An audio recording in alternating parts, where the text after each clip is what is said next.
That is what a lot of people don't seem to really take on board. You can lose your soul. You can lose your soul very quickly out here on the roads. Forget about your life. Because what comes with all of these court cases and the pressure and wanting to get out is the magic. Do you know what I mean? And this is something Well, man, practicing magic. Yeah, the magic. Yeah, that was a big thing back magic then. done for you, practicing the magic and all of these things. Hearing that magic has been done on you. This is something which is known in most cultures anyway.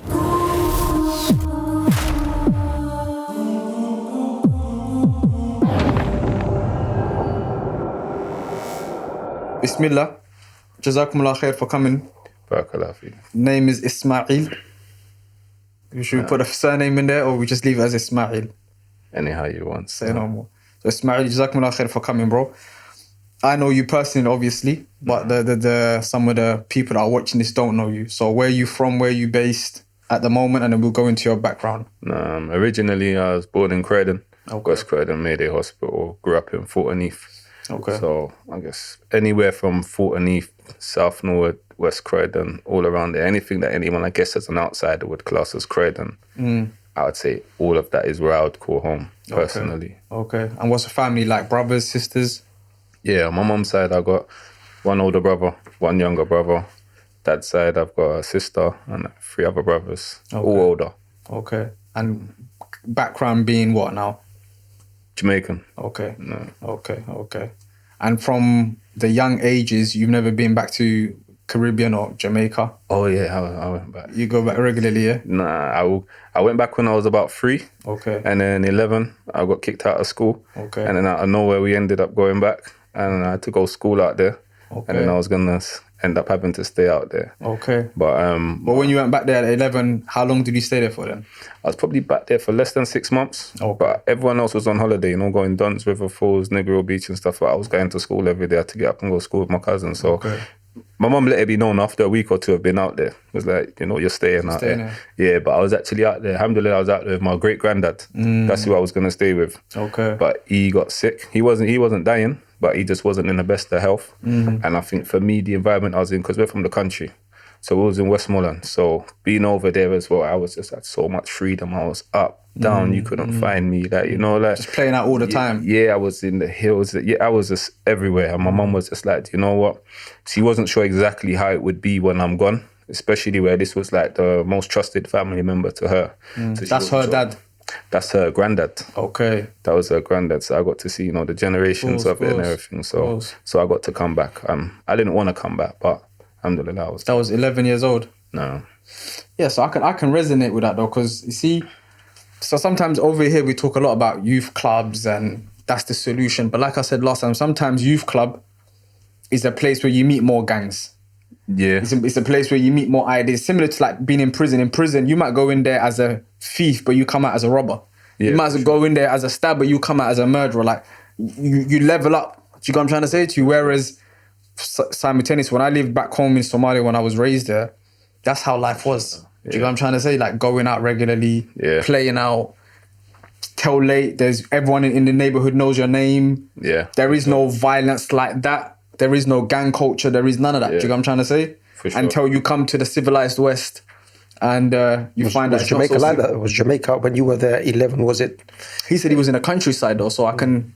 Yeah, it was... It's not like Kingston or... No, definitely not like Kingston. Like, we moved around, like, there was the more lively parts of the country. Like, there was Savalomar, Bay Road, all these places and whatnot, where things is jumping there, like, throughout the week, but nothing... When you say jumpy... Like, it's like, when I say jumping, it's more like, that's like the hot spots. That's where everyone's going to go to the square. They're going to go there in the evenings. They're going to go there on the weekends. That's where all the clubs, the bars and everything is. So, there's going to be all kinds of things happening there, but not on the level of Kingston. Like, no way. Like, you know what I mean? It's two completely different. What was the era that you were in Jamaica? What was it? Westmoreland. Yeah, Little London. That's straight farming.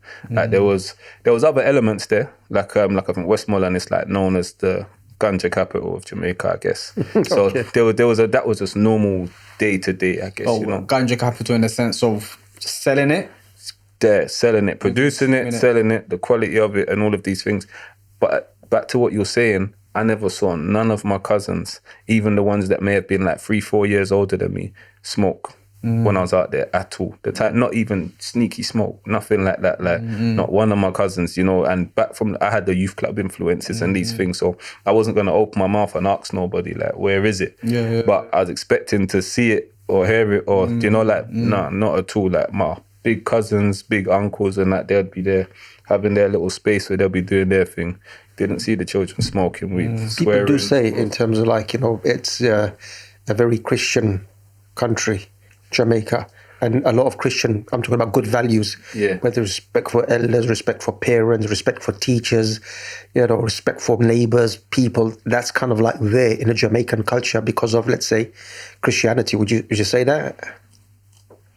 I would say, alhamdulillah, I would say definitely. I would say their personal connection with their creator, I would say, is what that's actually credited to, not to the Christianity that was brought to Jamaica. Because when I was out there, I got to see it firsthand. You would get a lot of American evangelists coming there, claiming they're healing people, you know, literally white suit, snake oil salesman type guys. They'd be out there putting their hands on people's head and saying that they was just running a mockery out there. So that form of Christianity, that didn't resonate throughout the community and actually give us those strong values. But people at home, you know, really reading their book and really believing in it and actually studying it in a way where they wanted to actually take that into their day-to-day life. So I would say like that's definitely, you could see that there. There was also the Rastafarianism. So from where I was from, like it was both. It was both. Like some of my older cousins, they'd built a bingy house up the road. So that's where they'd actually have like... what house? Bingy house. What's that? It will go back to like one of the branches of Rastafarianism. It's Naya Bingy. So what they would have there is, this is where they're just going to have their place where they're going to be able to have their settings, where they're going to meditate, they're going to read psalms. Like a temple kind of thing? Basically, yeah. But even that, I mean, look, with, I think it kicked off with Bob Marley. Yeah. Because Bob Marley was a Rasta. But even, I don't know about up to now, maybe it's changed a bit, but I think early on, even the Rastas weren't looked as good. No. Because Jamaica being a Christian country and so on. No, there was that divide. Because even my cousins, they were still looked at as, in some of the elders' eyes, as whatless. You know, it was like they just looked at it as nonsense and whatever. So there was definitely that generational divide as well. I think the ones who were closer to the elders were the Rastas, who was closer to the Bible, who was closer to more that they had. It was more like a branch of Christianity, I would say, at that age. The time I spent with them, I just saw them as a branch of Christianity as opposed to being something completely different. Funny thing, look, Haile Selassie, what was he? He was a Christian. Yeah. He's head of the Ethiopian Christian church. He's a Christian. So how are you going to kind of like say you're following him or he's your leader, but then you're going to be something different from his kind of like tradition and faith? That's where Rastafarianism stopped for me. You know, like I had my time, you know, like when I was trying to find what it was that was for me, and I think that's where Rastafarian, it couldn't connect. Did you become a Rasta though? Yeah. You did, yeah? Yeah. Okay. When I was about 18, when I was just leaving young offenders, and I don't know, I was looking for that purpose. You know, I started thinking, I think at that point there, I was coming home to being a dad as well. So, you know, that was when my oldest, when he had been born while I was in there. So I had responsibilities. I think I was just looking for some type of foundation. And for me, I'd already known that Christianity wasn't it. I'd actually looked so hard into it while I was in there that I realized, you know what, there's too many gaps here. And if I'm going to be honest about things, I filled them myself, do you know? Like, as most Christians do. So I'd be there and I'd be debating with other guys that I was cool with that were Christian. And they'd say, okay, well, tell me, they were Muslim, sorry, I was Christian. And they were saying, well, tell me about this. And it's like, okay. You seem to have the answers, you know? Samson, you got the answers. But I knew within myself, I think I made that up, you know, like I don't think the Bible really said that. Like I don't think it's in there. And then I'd think back to conversations I had with my gran, with other big people, and I was thinking, yeah, they kind of gave me their own interpretation of the answer as well. Do you know, Jesus, Isa alayhi salam, didn't say he was the Son of God. He never told you he was God or the Son of God. Do you know, like, where did it come from? It's that personal interpretation that became widespread. Yeah, I think I haven't seen Jamaicans being like a very Christian kind of people. No, they are, man. No, I haven't seen it. Over in England anyway, I haven't seen churchgoers being Christians. I've seen Jamaica, the largest Nigerians number of churches, and all of that. The largest number of churches per square mile is in Jamaica. Yeah. I'm talking about here. Yeah, here maybe that's even then there are, but and here, Seventh-day Adventists, Seventh-day Adventist is predominantly, I would say that's more one of the larger denominations. I would say that's mainly Caribbean, and they're huge over here. Like I went to a whole Seventh-day Adventist school and everything. Like the whole network set up, like from here back to America, Jamaica. Like there's a big Christian Caribbean community. Like I would say it is kind of diminishing slowly. Yeah, it definitely is, and I feel like alhamdulillah, I don't think that's a bad thing at all. I don't think that that's due to the fact that Caribbeans have become less religious. I think they've just become more aware. More aware. There's more information out there. There's a lot more information out there for actually to be able to see the timelines, the chronology of things, and to really look at it like that. And you see, alhamdulillah, like for me, I'm not just...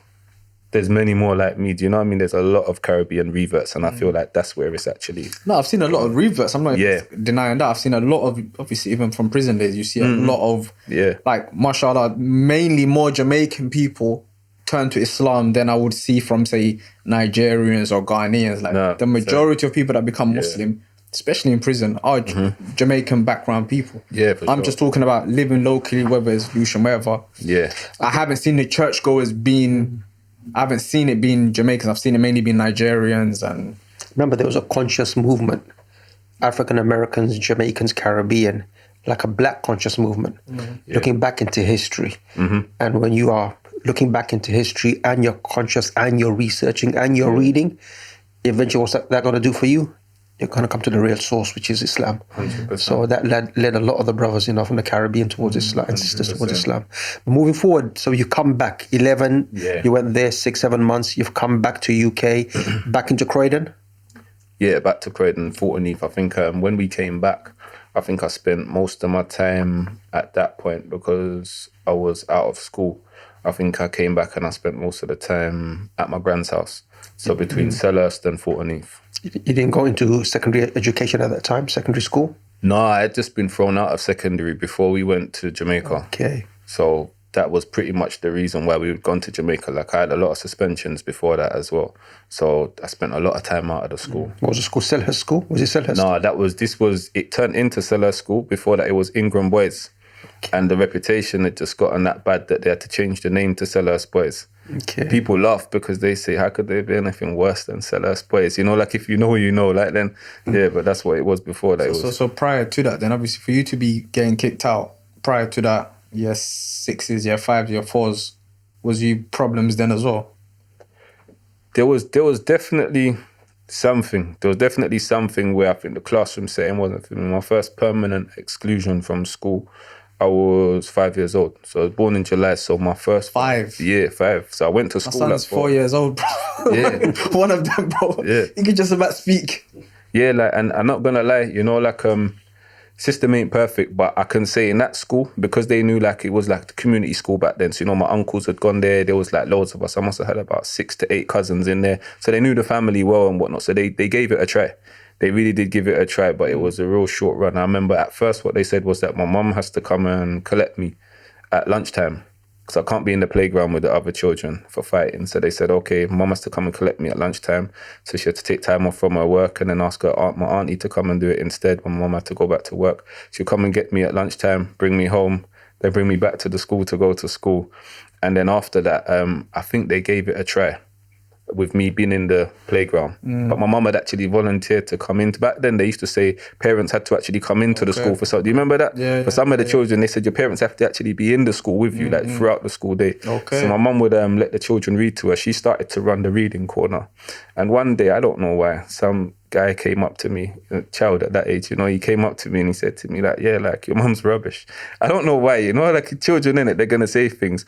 But for me, I would take that as serious then as I would take it now. And that was it. I was out of the school. Then they sent me to school for special educational needs and disorders. And I had to stay there for a term. So they're trying to say, what, you got special needs, ADHD, something like that? Yeah, I had to go to child psychologists and all of these things. And what they said was, alhamdulillah, it wasn't like a total write-off. What they said was, I had an overactive thought process. They said I'm always thinking. They said I would finish the work quickly. They said I was very intelligent, passed, for instance, my class group and stuff.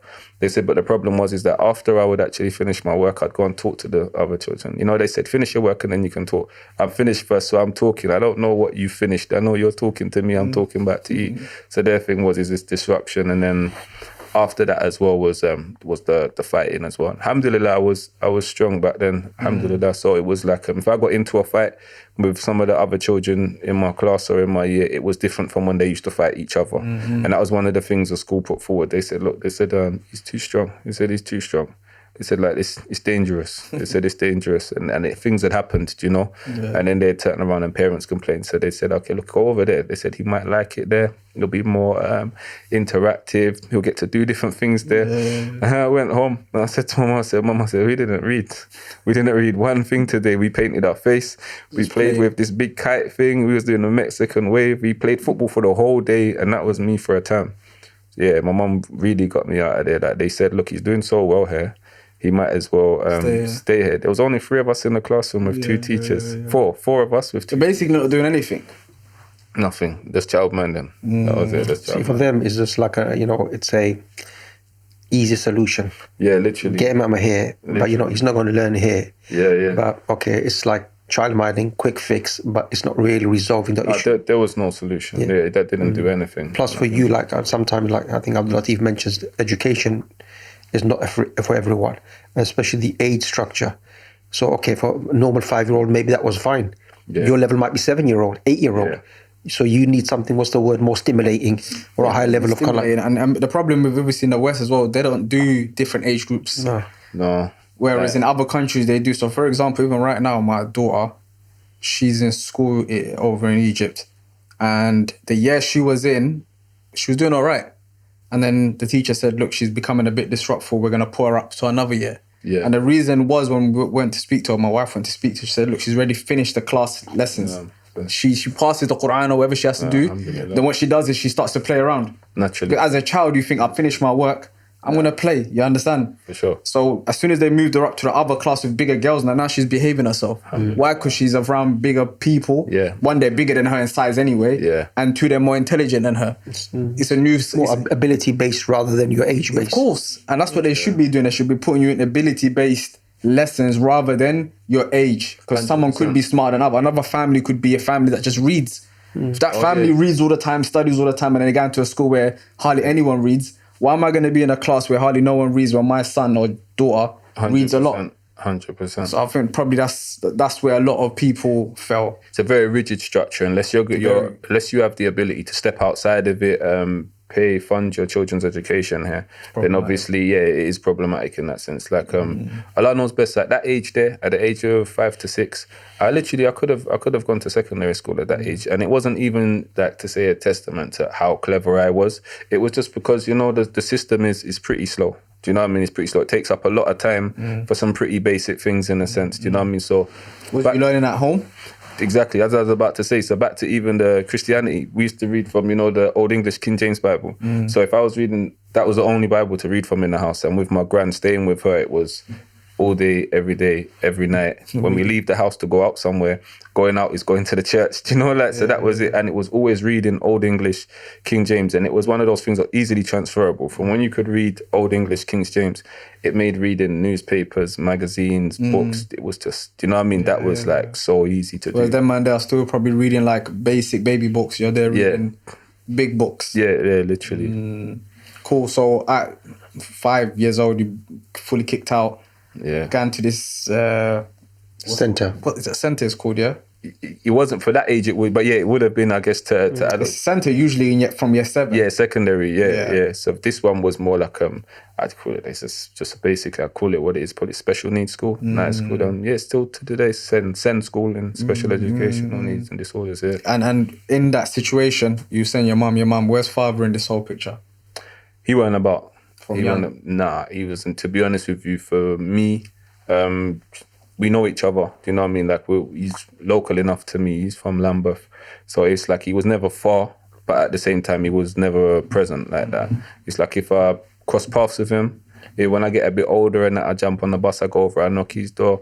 One time he'll open the door and say, what's going on? How's things? This and that. All right, go home before it gets late, you know, like, so I think after maybe about a few times going to see him and that, I just felt like, it's pointless, I'm not getting nothing from this, as in, it's boring, you know what I mean? So he wasn't around, definitely not on the discipline side of things. Do you think that had an impact on you in terms of discipline-wise? You know, from a young age, maybe that schooling thing, the 5-year-old schooling, okay, there's not a father figure around, it's just the mom. Mums, the way Allah has made them, they're a bit different. The way Allah has made fathers, a bit different. Did that have an impact on you? I feel like for me, it definitely did. I think my mum, you know, she's naturally, alhamdulillah, she's very soft-natured, like extremely soft-natured, you know, like, so I think especially me being that boisterous, it was a lot to take. There was somebody else would have been needed in the dynamics of it, even my older brother, you know, like looking back now, I can see his frustrations, because even for him, it was a lot, you know, and there's restrictions on him on what he can do, because at the end of the day, he's just your brother. He's a brother. He can get in trouble as well. Do you know what I mean? Like, your brother? Yeah. He can get in trouble too, and I'll fight back as well. So it's like, and now you're both in trouble for fighting. How many years was he older than you? 5.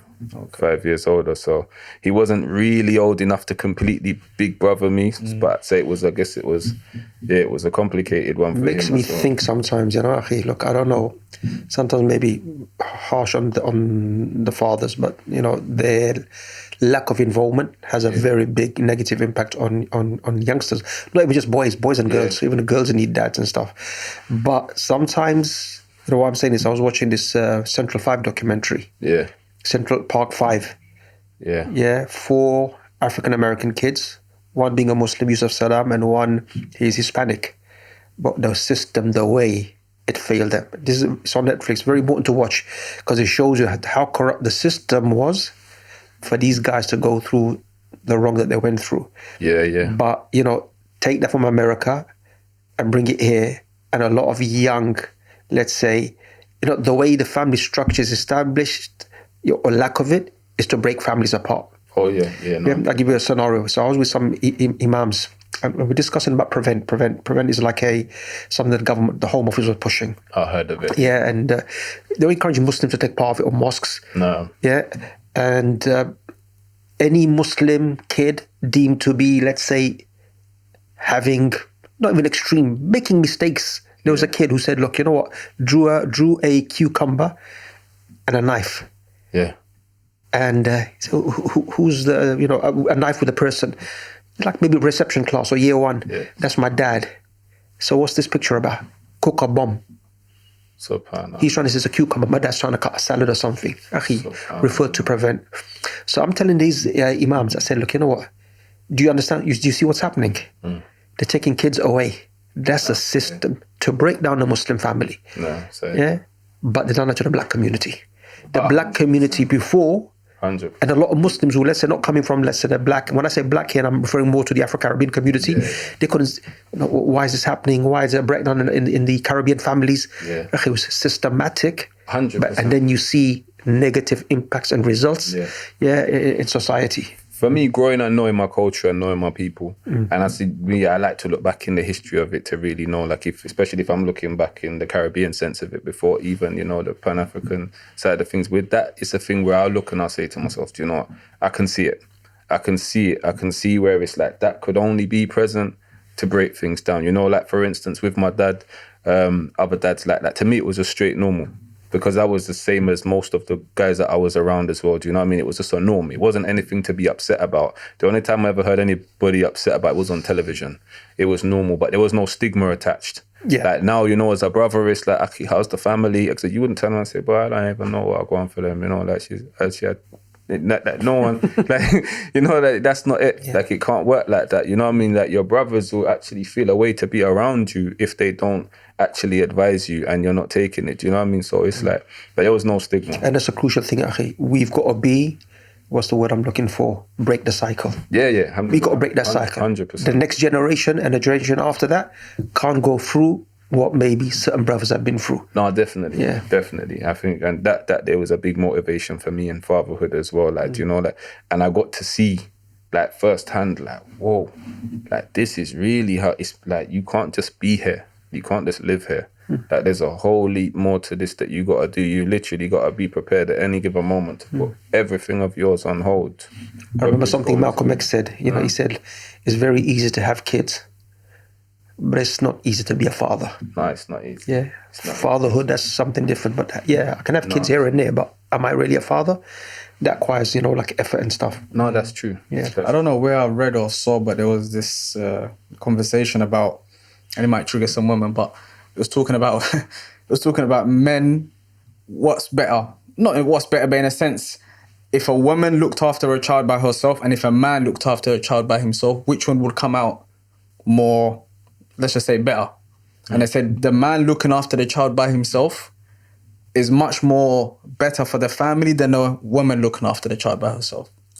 And when I looked into it further, people might think straight away like, no, the mother is a person that can give love, etc., etc. And that's true.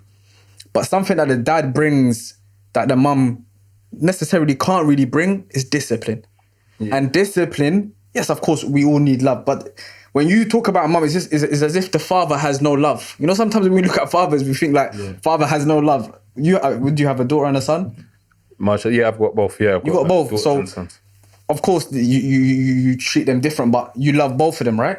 I would say though, being that I was a single parent for a while, for like some years. Yeah. For some, you remember that? Yeah, for some years. Okay. And both of them. Yeah. With my oldest, Abdullah. And I'd say with that, especially when it was just me and my son for a while, and this was like a serious dynamic for me. Is something I really learned from as well, was how much young boys really do need love, like that actual feminine affection. Of course. Otherwise, they can literally end up in the same places if they never had discipline. And it can be a lot worse, because rather than, for me, it was like just being able to get away with stuff, just being able to kind of be the accelerated version of what I thought a man was, because there was no man to pull the reins in. When you don't have love and compassion there, it's emotional, and that's dangerous. That's seriously dangerous. That's like, do you know what I mean? That's like gasoline on a fire, because emotion will take you out of even registering what you're doing at the time. Do you know what I mean? Whereas me, I had ambitions that went way beyond what a little boy should have, and there was no one there to stop it. But yeah, I can definitely. I feel like they're gonna be lacking regardless. They're gonna lack. Of course, the ideal position is always gonna be a mum and a dad. That's the ideal. 100%. The conversation was more about, because we're talking about fatherlessness here. And why would they put more effort in taking away the father than the mother? Do you know what I'm trying to say to you now? Yeah. If the mother was more important, would you take away the mother? Of course you would. I feel like go on. I feel about maybe, inshallah it don't happen, but I feel like in regards to these people and the stuff they put out, in about 10 years, maybe 5 years, they'll get back round to taking away the mothers as well. Possibly. Because obviously there's always a reason behind it, and obviously it's not for the benefit of the people. So they'll probably get to that as well. There have been some cases where, like when there's a breakup in a marriage and husband and wife, or ex-husband and ex-wife have gone to court, where the judge would always favour the ex-wife in terms of child custody and so on. Last 4 or 5 years changing. A lot of judges say where they started to see the negative impact of dads not being there, and say, well, there needs to be joint custody, or 3 days here, 4 days here, and so on. But I think what Ismaeel is mentioning, the balance, Akhi. Of course. You need the both. And sometimes a man lacks in what a woman has. Of course. Yeah, but this is where what comes in. I don't know, you tell me, man. Polygyny comes in, Akhi. Sister don't have to be. Hey, man, sister doesn't get arrested today. Sister doesn't have to be. Preach. Where's the other microphone? You might need 2 microphones when he's talking about polygyny. We need to stand up. Talk about it, man. Go on. Why are you getting so excited for Akhi? Exciting topic. That's when the men start peering like, what are you saying about polygyny, man? No, brother, this got to be edited, by the way. No, but look, and I'm not even talking about the polygyny side for now, but the point with regards to... but you understand, the woman doesn't have to be on her own. She doesn't. If she's got 4 or 5 kids and she's been divorced and then there's not a man around, marry. Islam is a solution for all problems. So polygyny comes into of course. Yeah. Okay. Yeah, this is my angle. Yeah. A man needs to be around for kids, because he brings up certain benefit 100%. where a woman can't bring that benefit. It's true. And I hear that from mums all the time. All the time. It's true. Okay, so moving on. Father wasn't really around. Obviously, the discipline wasn't really there. You're in school and kicked out. How does that translate into year 7 now? Because obviously you're saying you're kicked out already. Year 7 at school. Because you went back to Jamaica, came back. Yeah. Year 7 at school for me was literally just, I think by then, Dad not been around. I had a lot of uncles. My mom had 6 brothers, you know, so I had a lot of uncles around. There was only maybe 1 or 2 of them that was really involved, you know, like more than just being uncle, but really involved in, I'm going to play a part in you actually growing up and say, listen, don't do the more on the discipline side. But it wasn't anything to really be too cautious of, because none of them never hit me. Only one of them ever hit me, and he cried. It was when I was younger, he hit me and he was so emotional having to do it. He said to my mum, he said, I'm not doing it again. But I was little then. That's when I got kicked out of the infant school. So as far as that goes, I would say, I'd say that from year 7, in my mind, it was that I'd already been in situations by then when I realized that I would have to protect the house, I would have to protect myself, I'd have to protect my mum. So I was definitely just always on defensive mode. By the time I had gone into school, it was like, that was kind of my mindset. I wanted to be there. I wanted to have fun. I was in the school in the ends, you know, I was around older boys that I knew and stuff like that as well. But at the same time, there was other stuff going on in the family at the time as well. So one of my close cousins to me, she had gotten sick. She was like a big sister, so she was dying at the time as well. So my mum was going through a lot because of that. So I think I brought all of that into school anyway. Didn't last too long. There was bullies in the school. Maybe if my mindset was different, I might have actually just looked at, possibly, but I doubt it because of my own character, but I might have looked at it and just said, look, the guy's just terrorizing everybody. It seems to be just, you know, rites of passage. It seems to be just what's happening there. But for me, it was like, no, I don't like this. He was a year 11, I was in year 7. I saw him after school. Real tall guy, so I must have said, but because I was with couple man, I was like, right, this guy really thinks he's that guy in school. It was a prefect that the teacher used to let bully the year 7s, especially the black kids and that. So I was like, right, he really thinks he's a guy, but mine something not happened to him. He just spun right around like, what? And it weren't even like who said that. He knew who said it. And I looked and all of a sudden I was with nobody. You know? And Everyone ran off. They didn't even run. They just stepped back. It's like, you know, school days was bad like that. It was cold because they ain't running. They need to stay close enough to watch what happens to me. You know, they're not trying to run away and miss it. They need to tell everybody tomorrow. Yeah, so I remember he grabbed me by my throat, had me bent over this ball, like, had me there, and I was just like, whoa, like strong. So I was at first, he was real strong and angry as well. Like he actually had the double choke on, you know. So I was there and I was thinking to myself, all right, then I'm just gonna firm it. Then I thought, okay, then I didn't know you could pass out. So I was thinking to myself, you might just die straight away. You know, like you're not gonna faint first, you're just gonna die. So I was like, okay, maybe I need to let him know I'm choking. I'm getting angry, but I need to let him know. So I was like, I was thinking, all right, cool, he's gonna let me go now. Then I'm gonna swing on him. I just felt boof. He straight nutted me, you know? Yeah, it weren't over. Like he was in go mode, you know? Like I was getting strangled. Then he came through with the headbutt as well. Then he let me go to be there. It was like WWF, you know, the guys just there, just wobbling around. Then one of my guys came running across the road, or one of the older boys came, got him in a headlock, and I was like, it's over for you. He just threw on the double headlock, started hitting my guy in the face, you know? Like he was getting done up.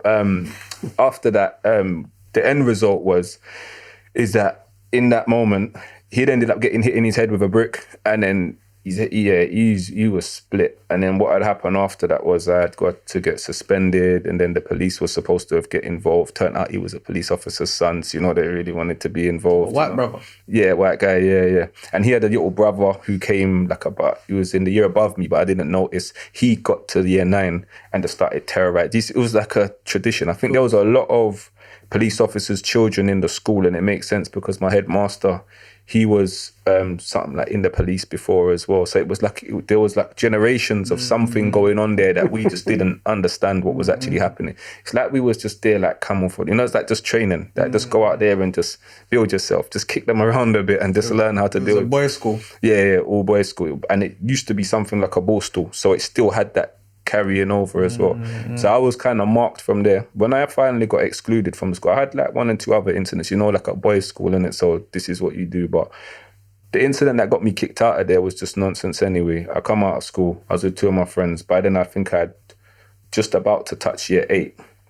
What happened was some of the kids was coming in, you know, for like their trial day to see what it's like and all of that. I think it might have just been that week. But either way, I see a couple of my guys who've stopped at the shop. I'm walking on, saying, what are you waiting for? There, they got a little kid pinned in the corner. He's there like looking all red and scared. So I said, yeah, what year are you in? So he must have turned around and said, year 7, or he's in the coming in soon. So I was like, loud that. But what they said I said, loud. I said, listen, we only do year 9s upwards. And then I've walked off. So I didn't, in actual fact, I said to them, leave him. And we was all walking off. And I said to him, I said, listen, go where you're going. One of them turned around and said, "Rah, that pen's heavy. Where did you get that from?" He looked at me like, I didn't forget you now. That hero guy, forget you. I'm with the guys right now. So he's ignoring me. I've carried on walking. I heard a scream. I looked back. Little youths just laid out on the floor. One of them had hit him in his head and took all the pens, has an asthma attack right there. Like, I was like, okay, this is the point where it's really not my business no more. I've done all I can for you. Like, I've gone about my business. Literally, I was suspended that same week. And then about a week later...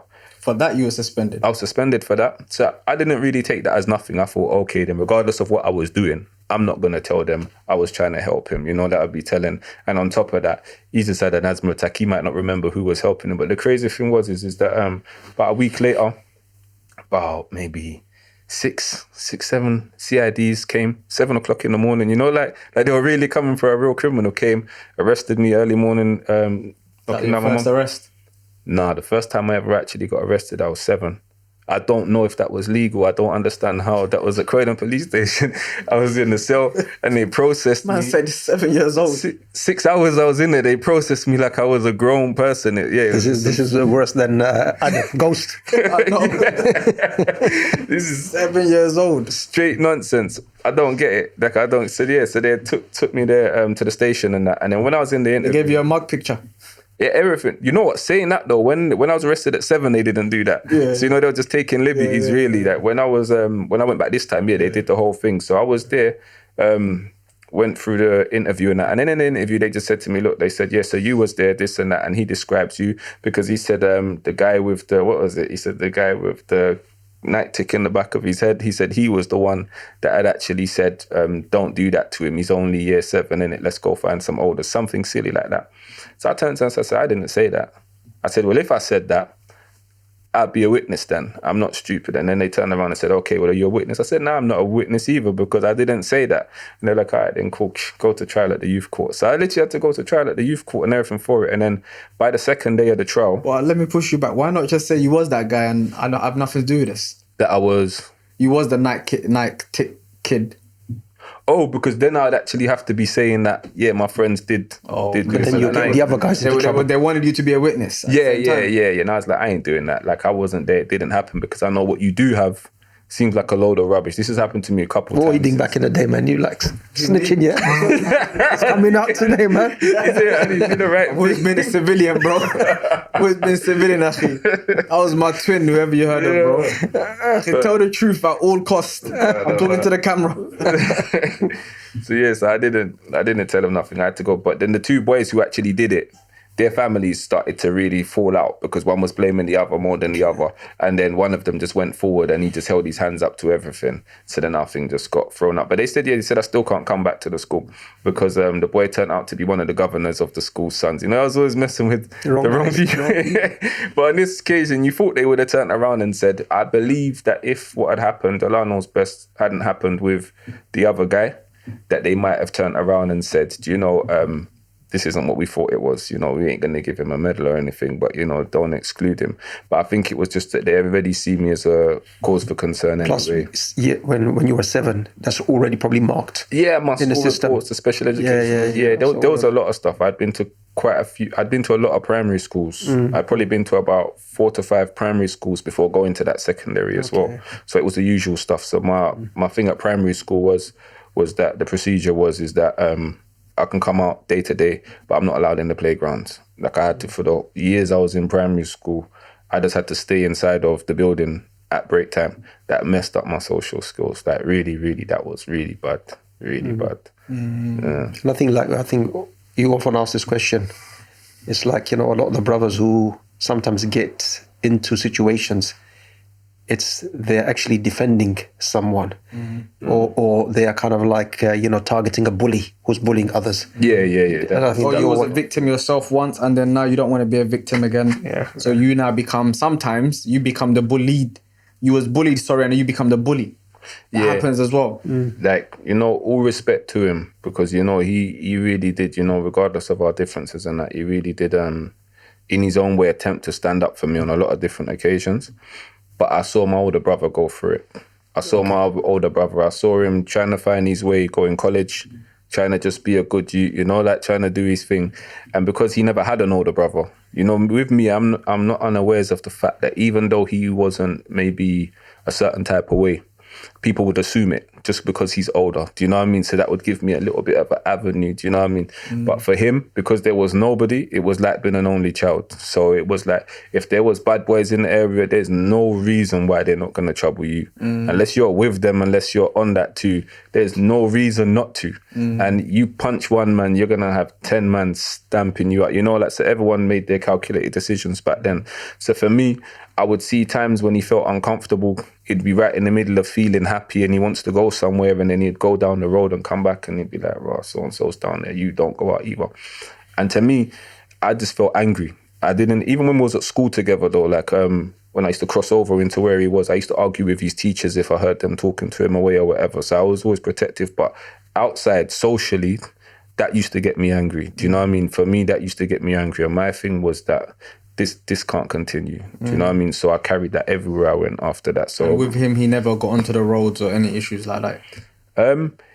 I would not really. Do you know what I mean? He's a man at the end of the day, you know. So at the end of the day, he's had these moments of, I guess, kind of, you know, about pushing the boundaries of things in order to get ahead and whatnot. But he was never like out there, really, you know, like he wasn't out there causing problems and tormenting people and stuff like that.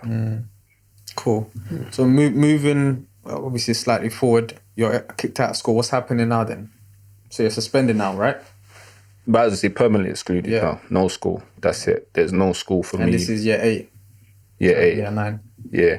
This was just the end of it. There was just no more school ever, you might as well say. I went to school for 2 weeks on a trial period somewhere, and that they just said, yeah, this trial period ain't working out. So that was me. There was just no more school. From the age of 12, 13? 12. From the age of 12, no more school. So what did you do after that? What were you working? You know, what was it? Well, unless he was going up chimneys, bro, I don't... No, you know, funny there was enough, no work back in the day. I did. Yeah, my older cousin. Because you're not allowed to legally anyway in this country. Yeah. So one of my older cousins, Gotti, he went to Feltham. And I remember I was hanging around with older boys by then. A lot of his friends I started hanging around with, you know, because they'd recognize me. They ain't got nothing going on in the core day as well. So I'll be out with them. And I remember a couple of guys that I just bumped into and whatnot. They were going to sign up at an agency. They were doing like catering in Gatwick Airport, night shifts and stuff like that.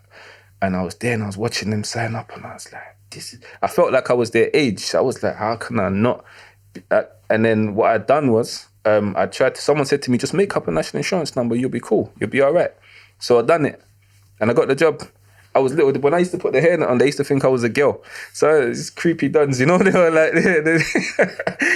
oh, you're such a hard-working little girl. Thinking, done, stay away. You'll find out, you know. So either way, I remember when he came home anyway, they put me on emergency tax.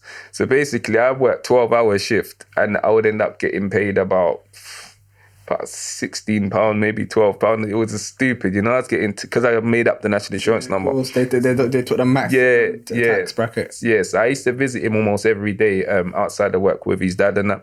I was talking to him about it, and then when he come home, he was on bail for a little while before he actually got his sentence. He gave me his national insurance card anyway. He swapped it with me for a pair of speakers, you know, the ones you plug into a Walkman. Yeah, so he gave me his national insurance card. I was going clear after that. So from 13, that happened around 13. So from 13, I was straight working. Before that, I was literally at home. Like, I put on loads of weight. I just used to sit there. Mum used to leave me like £2 before she went to work. You could get a lot of chocolate back in the day with £2. Yeah. It was, it was catastrophic. Like, yes, I'd just be there watching TV, eating nonsense, just sad. You know, like I look out the window, I'd see everyone going to school, enjoying it. Because at the end of the day, I'm still a kid. You know, like I'm still looking at things. I want to be out there. I want to be in the middle of things. So many things happening. So, yeah, just missed it. Like, they didn't bother to look for another school. They sent home tutor. I just said, I ain't got time for that. I just looked out the window, saw the lady out there, sat down, waited for her to go, and just carried on like that. So from the age of 13, give or take, until, I don't know, whatever age, no school, working. Obviously, I'm guessing that's where the roads maybe push then. Yeah, for sure. From like, I'd say from like 11, 12. From when I was at secondary school, the roads was already there because like, this school was prominent in my area. Do you know what I mean? Like, so everybody was there. Do you know what I mean? Everybody had already been there as well and left that imprint in the school, and then everybody was still continuing with it. So everybody was there already. So from 11, but I guess from 12 onwards is where it really, it was happening. Do you know what I mean? I think from 13 onwards, like I kind of just eased off of the work thing, and I saved a little bit of money, you know. I probably saved about like £300, and I was planning my retirement, you know. I was like, I'm just up now. I didn't spend it. I was just a saver, you know. I knew if I spent it, it would be gone. So I just used to look at it. But then in the end, some of the older boys by then, they moved up to Brighton, and that they would always be, because it was one train from East Croydon, you know, it was a fun thing to do at first, and then they started to find their feet up there. Then I ended up living up there. So I was up there, I was up there at 13. I was there for like days on end. I'd be there for like 4 days, come back down for one. My mum used to work nights. So, you know, like all respect to my mum is that she wasn't that she just left me to do it, but because I could go between my grand's house, who used to work nights as well, they used to do nursing, so, you know, long shifts, come home, sleeping. And it was a big family network that I could go and stay with because I used to stay with them all. She wasn't never really 100% sure where I had been. Obviously, I'd be in trouble when she realized that I hadn't been anywhere, but there was no mobile phones back then, you know, so no one would really be able to really put it all together.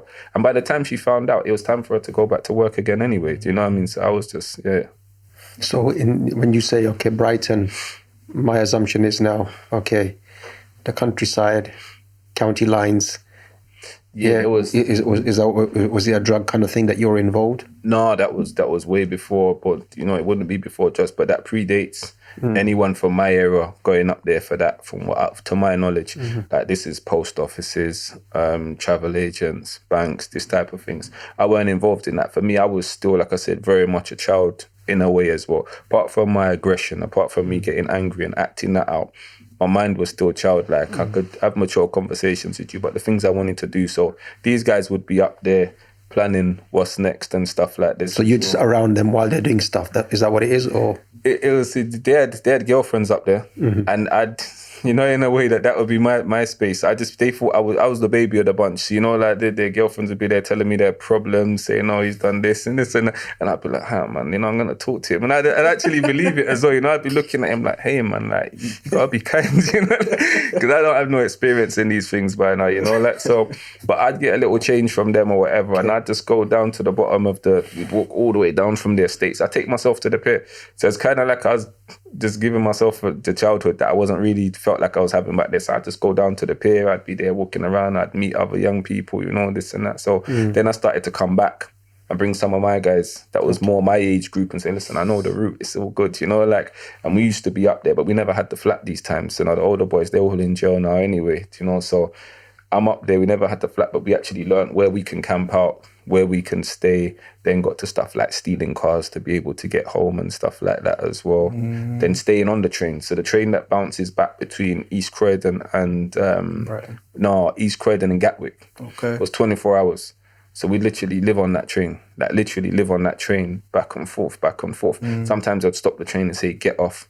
We'd be stuck in Haywards Heath or something, you know, like sit there at 8 o'clock in the morning, like, oh my days, what time is it? And then we'd get on the next one and just keep bouncing back, go sleep inside the airport, steal some food, stuff, like, you know, like come back again, that was it. Sounds like a proper, you know, like, Oliver Twist. The Dodger guy. What's the Dodger guy? Fagan. Yeah. Is it Dodger? The one that used to steal the apple and then got him in trouble or whatever. What, and it Dodger? I think, Dodger, yeah. Fagan was the one they used to work for. Okay. That's the older. Yeah, that's it, The dog. Yeah, no, that was Bill Sachs. Okay, you know what it is. When he's out of school, he's watching TV at home.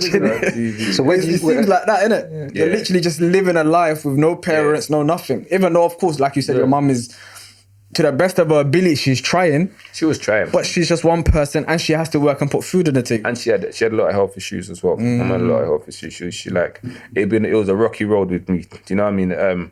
On top of that as well, I'd say is that out there in that situation there, no one ever forced me to do anything. I never really saw any of us that was out there. It wasn't that type of time. No one hadn't forced anyone to do anything. We was literally what I'd say like family at that time. Do you know what I mean? It was literally like a family. For a lot of those boys, they never had no family. A lot of them was in care. So sometimes we'd go up there and police would jump out, stop and search and stuff like that. And I'd be stuck up there by myself because they'd take all my friends because they had warrants, because they hadn't gone back to their foster care and stuff like that. Then I was having to figure that one out. So that's an important point you mentioned, because sometimes, you know, a lot of youngsters come to the masjid. You know, a lot of youngsters take shahada. Yeah. And you might do something very minimal. It might be, okay, you see a youngster, look, let's get some chicken and chips, or let's, you know, get something to drink. It's a minor. Or you've given salam, how are you? Or you phone them. To them, it's like a big thing. Yeah. Oh, Imam, you done this for me. I really appreciate it. We haven't done anything. And at the point, you know, sometimes youngsters miss love or need love. Yeah. And that's kind of like, you know what, something the Messenger of Allah Sallallahu Alaihi Wasallam gave to the Sahaba. Yeah, and many of the Sahaba, when you reflect on their lifestyles before they were coming towards Deen, it was turmoil. 100%. But love helps. Yeah, no, 100%. And the other thing was, so apparently you're the original poser. When did you get that name, man? Gonna come with that. Yeah, when did you get that one? At 13, 14, were you posing already? 12. 12? Yeah, probably. You know, I think just come from that point of everyone making up their names, everyone choosing what their name's going to be. Whoever didn't get names handed to them, they had to come up with them by themselves and run with it and see if it would stick. You know, some people came up with some of the most exaggerated names, and people kind of just knocked that right out of them. Like, listen, you ain't that guy. You can't carry that. You know, like, hey, there's too much weight in that name for you. Me, I sat there and I think it was something that people used to say. I think it's from clothes, you know, like Moschino jeans, stuff like that, YSLs, all these things. Because I was working, I was able to get these things as well. So before I decided to start saving, I could actually always, if would see something, you know, like growing up, things was pretty hard. So, you know, like I'd look and would be in the trainer shop and I'd be like, okay, coming back for those, I can really get them now, you know, like, and then it just turned from that. So it was mainly my girl cousins used to call me that, you know, or something that girls would say. So the older girls and that. They gave you that name. You didn't like select it for yourself. They would say it about me, and then I'd start writing it. So, you know, once I chose it, you know, that's when the shoe whitener came out and the bus got plastered with it, you know.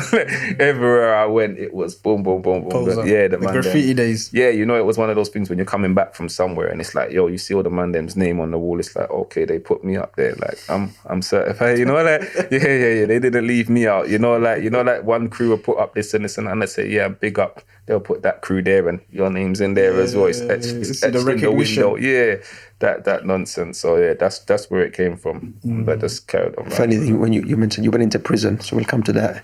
Yeah, maybe a little stretch. Yeah. So you've come out and somebody on the road said, so what's your name? My name's Poser. Yeah. No, you ain't Poser. Poser's down the road, man. Yeah. What happened with that? That was probably like the second time I'd gone away. And they literally like that. Someone said something about Poser, and I said, who, me? And they said, nah, man, Poser. What, you Poser as well? No, Poser, down there, Poser. So I was like, wow, you know, like, time don't wait. Like, that was it. And I think from there, then my mind was different. I'd start reading certain books in there. I'd met certain people, and I was like, they keep doing this first and last name thing. You know, like all of the gangsters. So, you know, like, I've come outside, big mistake. I come outside, and when people was like, yeah, what's your name? I was like, Marlon Sampson, nice to meet you. You know, like, listen, I'm really that guy. That just got me. I think that was probably what got me arrested so fast on some occasions, was that I'm actually out here telling everybody my first and last name, like I'm actually a character in like these criminal documentaries. Yeah. Prison, you said you went twice. So what was that? And how long was the stretch for? All in all, I think I've been to prison about 5 times. Okay. So the first time I went to prison was just for driving offences, because I started driving from probably, like I said, that, you know, like things that just kind of was just happening too fast for me. So I just wanted to do everything that. So I think I started driving around 14, and then I'd always be driving up and down in my car. Like, for me, it wasn't joyriding. It was day to day. My car. These times it's stolen, you know. No, it was bought. I bought that. Okay. No stolen cars. Like, I bought it. I bought it. Literally, like, I bought it. I had a little... So why is it a driving offence? Or you didn't have license? I was 14. You can't have a license. Or 14 and 15, yeah. So it was like I had a little A-Reg Austin Metro. You know Austin Metro? Yeah. So I was there. I was driving around in that, like... I wanted something else, but this car really grew on me because it was small and I didn't know how to drive. I learned to drive in it. So this was my car. I started getting pulled over. Back then, the police would take your car and put it at the side of the road. And then whatever, like, because I'd lie about my age, I'd take me station, let me bail myself out, and then I'd just go back and get the car again. So this just kept on happening. No matter how many times it happened, they wouldn't take the car. It just wasn't part of, like they wasn't able to do it. So in the end, they just used to communicate with my mum, and they said, when he gets old enough, he will go into custody for this. Talk to him. So they used to give me youth justice, attendance center, all these things. I just wouldn't go to it. I went sometimes because it was fun to be there with the other children and that. And then after a while, I was like, this is inconvenient for me, so I'm not going. And then in the end, so said, so done. I think it was like my 16th birthday, or my 16th coming to my 17th. Pulled me over. That was one thing. I don't know why, but for me, like, it was only when I got a bit older, like, I really started hitting the chases because I had a reason to. But I'd seen, like, people older than me die in bike crashes, car crashes. So my thing was, it was like, I ain't got time to do chase if I ain't running from nothing specific. So then I was driving down the road, and then lights came on. I was like, pull over, because I was like, I'm going to get the car back anyway. I just got to sit in the station for a while. And they're like, this one was just different. Either way, it was like, caught the next morning, felt them. That was it. So I was in there for like 4 months on a detention training order because they said, listen, you're young, you ain't done your GCSEs, don't worry, we've got detention training orders out now, you can do them in there. I went there, it was just 23 and a half hour bang up, same way, like there weren't no education block, wasn't even finished building yet. I got to see it for a little while, then they shipped us to rugby. Felton basically when it was built? You was in Felton when it was built? Felton was built way before my time. Okay. Oh, well, I was there when they finished building the education block. Okay, when it was okay. Because they had just split juveniles and YOs. Yeah. So my one was like the last of, put it this way, the Felton era, that was just a bit before my time, because that's when they were mixing everybody. When I got there, too many things had happened. So it was like from 15 to 18, and then from 15 to 17, then from 17 onwards, you go over to the other side. So I started out on Feltham Juvenile. When I went back, I was on Feltham Young Offenders. Why? But then I went back after that. So I've speeded it up. I went there for the driving offence, got caught up, went back for stabbing after that as well. What age were you then? It was only about 3 months after getting out for the driving offence. I was back in again for the stabbing. Still 16, you were 17 by then? 17 by then, yeah, okay. Literally. I think it might have been a couple of days after my birthday. Like I said, family was something that was always close to me, and I think someone had tried to stab one of my cousins in the chest. Okay. And I think because he knew, I'll say it this way, because I think he knew how close I was to my cousins, because he ended up losing a lot of blood in the action that he had actually attempted. I think what had happened was that by the time the ambulance crew came to talk to him, because obviously like the ambulance crew, they were first on the scene. I think he thought they were the police because by now he's lost a lot of blood and oxygen. And I think because he knew that me and my cousins were close, somewhere in his mind, he's on his way in and out. He's just said, yeah, Marlon did it. Like he said, he ain't really said what he did at the time, but he said Marlon did it. Okay. I wasn't there. It's what I stuck to in court. I stick to but he believed I did, so we was all on trial for that. So then, and you got sentenced for that? No, alhamdulillah, I was on remand for about 6.5 months. Okay. And then alhamdulillah, I came out. Yeah, and went to a retrial. Like he was persistent, so I came back for a retrial as well. And again, you kind of like successful in the retrial, yeah? Yeah, alhamdulillah. Then I got out from the retrial, and then like I said, he was persistent. So about 3 months after that, I was back in jail, still 17 for a firearms offence. Because I believe that group had said that I had intentions to shoot them, or I had attempted to, and some other stuff around all of that. So it was. But it wasn't like. Did you have a firearm or no? Yeah, it was in my bedroom. It was in my bedroom. Like, what was the need to have that firearm? Was there something happening in the area, in the hood, that you said to yourself, "Look, I need to protect myself"? There was loads of things going on, and for me, I've always took it as my responsibility within the family. I wouldn't say just me, do you know what I mean? Because there's certain people in my family that don't need protecting. Yeah. But we've always known we have to look out for each other. Like that was something that we're only a danger to each other. Is when we was growing up, that's how it was. It was like, I have to worry about you, my cousins, more than I have to worry about outsiders, because we're the only people that are going to trouble each other. Anyone else, it becomes a collective thing, and we would sort it out if that was really that bad, do you know what I mean? So that's just how it was. And on top of that as well, there was people that didn't like me at that time. Mm-hmm. For me, I was really now coming out of my shell. I was out of my shell by now, and I was progressing the way that I'd foreseen that this is how this is going to go anyway. Okay. So by then, I think basically they just had enough. That was a statement I used to make to guys back in the day. I was like, look, man, I may not do nothing really bad to you. I may not get to do that, but I'm going to show people what's inside you. I'm going to turn you into a snitch. That's the fact of it. And people did really become snitches. I said, you're going to have to go to those people to help you. Like, your friends, I've already seen it. I've already looked at it. Like, there's not enough there. Like, anybody can do anything on any given day. But you've also got to be a little bit naive and careless for it to happen that quickly to you as well. You know, it can also happen outside of that, but sometimes you'll see the mistakes that are made as well. So my things is that I'm not sleeping on you. No matter how much I don't rate your badness, I'm not sleeping on you. But just know the way that I see this going is that you're going to go to the police. And this is what would start to happen, is that people would have to start to go to the police, you know. Were you on your own, or was it in a crew? Were you just like, or was it just your family basically, or for me, family and friends. But for me, it was like, if you're a friend amongst my family, your family too. Do you know what I mean? But in reality, your friends. Do you know what I mean? So where there was like a few of us, first cousins as well. So for us, it's like, if you became their friend, if you became my friend, it was all the same thing. It was a strange thing because the dynamics of it was no one would really look from the outside and say that we ran the team, because we didn't. We were just in the team. But, you know, I guess that we were a strong like entity in the team, because obviously we had that connection with us as well. Yeah, sure. At that time, did you see yourself by then as so-called gangster?